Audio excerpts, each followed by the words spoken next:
Assalamualaikum warahmatullahi wabarakatuh.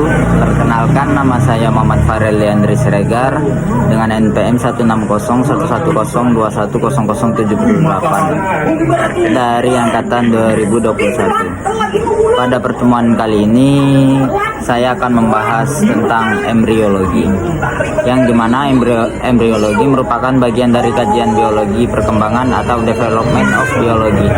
Biologi perkembangan adalah ilmu yang mempelajari tentang perubahan progresif struktur dan fungsi tubuh dalam makhluk hidup. Sedangkan embriologi adalah studi mengenai embrio dengan penekanan kepada pola-pola perkembangan embrio.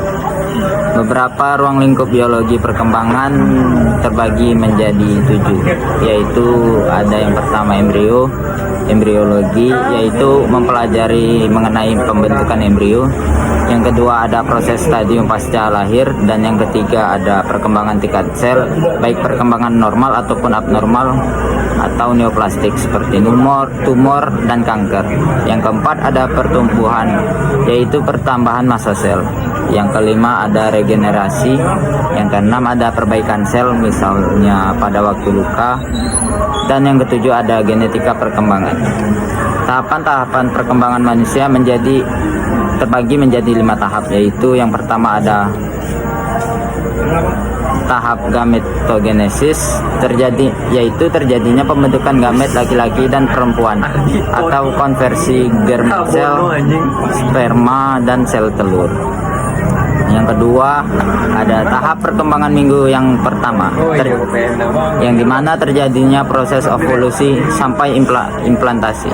Yang ketiga ada tahap perkembangan minggu kedua, yang dimana terjadinya pembentukan bilaminar germ disk atau embrio 2 lapis. Yang keempat ada tahap perkembangan minggu ketiga sampai minggu ke-8, disebut juga dengan periode embrionik, yang dimana terjadinya pembentukan sistem tubuh.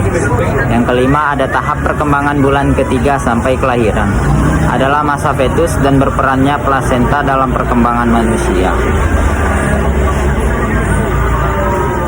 Nah, di sini ada gambar yang telah diterapkan pada hari yang pertama, ada proses fertilisasi.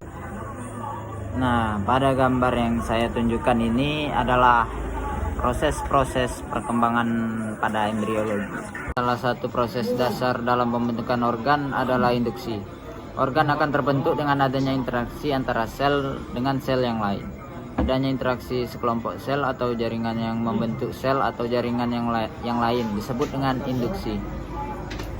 Di setiap interaksi, salah satu sel atau jaringan akan bersifat sebagai inducer dan yang lain bersifat sebagai responder.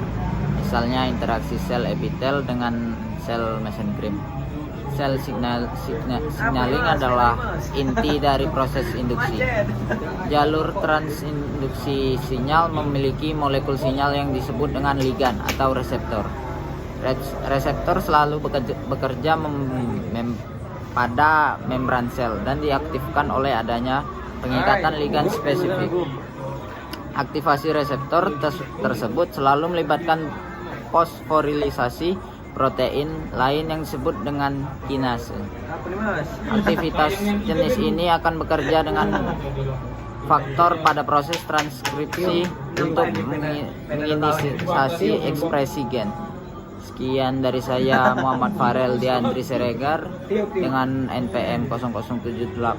Terima kasih. Assalamualaikum warahmatullahi wabarakatuh.